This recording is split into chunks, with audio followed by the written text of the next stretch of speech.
This is the next in a series of videos of HRPToF data. So I just finished creating my DC region 2. I don't need this data set to perform the analysis, but I'm going to just do a little kind of interesting compare and contrast a little bit later in these videos. So that's all there is to it. I'm ready to do some HR peak fitting.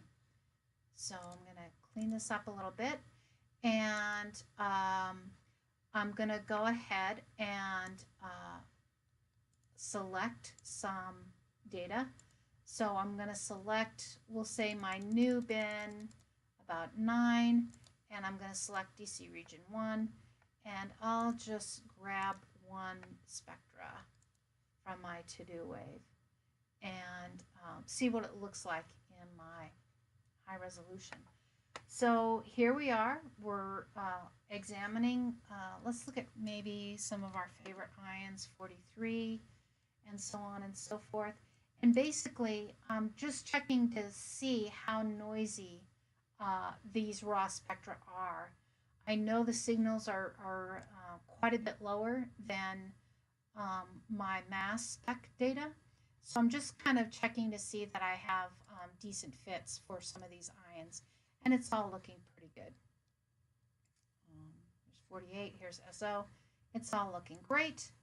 So now here we go. We're going to do our fits from our data. And this interface is a little goofy.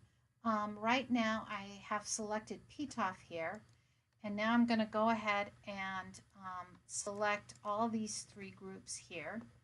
And go ahead and select this value. So now it's doing HR Pika fits for this data set, and this 2-dimensional PToF data set.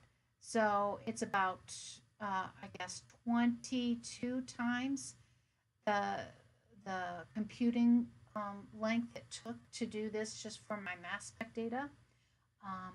So I'll come back when this is finished.